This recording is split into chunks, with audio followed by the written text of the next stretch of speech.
Guys, welcome to the channel Flowers Without Borders. വളരെ സിമ്പിളായിട്ട് ഒരു മട്ടൺ സൂപ്പ് എങ്ങനെ തയ്യാറാക്കാമെന്നാണ് നമ്മളിത് നോക്കുന്നത്. ഒരു പ്രഷർ കുക്കറിലാണ് നമ്മളിത് തയ്യാറാക്കാൻ പോകുന്നത്. എല്ലോട് കൂടിയ ഏകദേശം 250 ഗ്രാം മട്ടനാണ് ഞാനിവിടെ എടുത്തിട്ടുള്ളത്. കുറച്ച് കറിവേപ്പില നമുക്കിതിലേക്ക് ആഡ് ചെയ്യാം.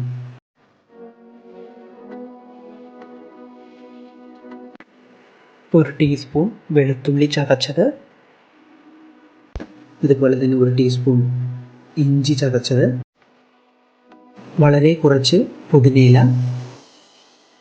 അടുത്തതായി നമ്മൾ ഇതിലേക്ക് ആഡ് ചെയ്യുന്നത് ഓൾ സ്പൈസസ് ആണ്.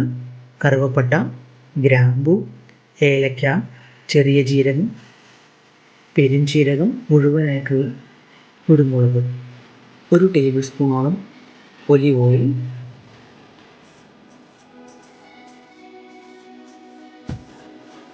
അര ടീസ്പൂൺ മഞ്ഞൾപ്പൊടി,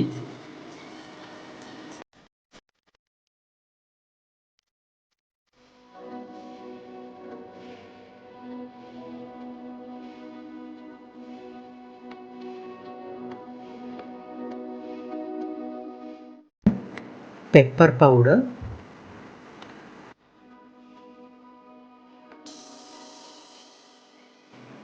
പിന്നീട് ആവശ്യത്തിന് ഉപ്പിടുന്നത് ഞാനിതിൽ വീഡിയോയിൽ കാണിച്ചിട്ടില്ല. അതിനുശേഷം നന്നായിട്ട് ഇളക്കുക.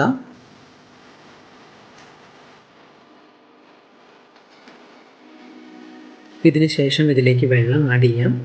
നമ്മളുടെ ആവശ്യത്തിനനുസരിച്ച് വെള്ളം ചേർക്കാം. ഞാനിവിടെ ഏകദേശം 750 ml വെള്ളമാണ് ചേർത്തിരിക്കുന്നത്.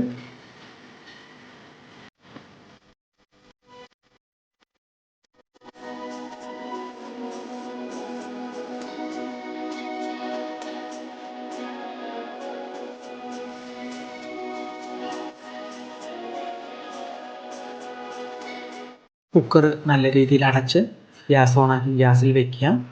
ഏകദേശം 4 മുതൽ 5 വിസിൽ വരുന്നത് വരെ നമ്മൾ വെയിറ്റ് ചെയ്യേണ്ടതായിട്ടുണ്ട്. ഓരോ സ്ഥലത്തും കിട്ടുന്ന മട്ടൻ്റെ ക്വാളിറ്റി അനുസരിച്ച് മട്ടൻ്റെ വേവിന് വ്യത്യാസം വരാം. അത് നിങ്ങൾ നോക്കുക. വിസിലടിച്ച് കഴിഞ്ഞ് പൂർണ്ണമായും എയർ പോയതിന് ശേഷം കുക്കർ തുറന്ന് ചൂടോടുകൂടി തന്നെ നമ്മളുടെ മട്ടൺ സൂപ്പ് സെർവ് ചെയ്യാവുന്നതാണ്.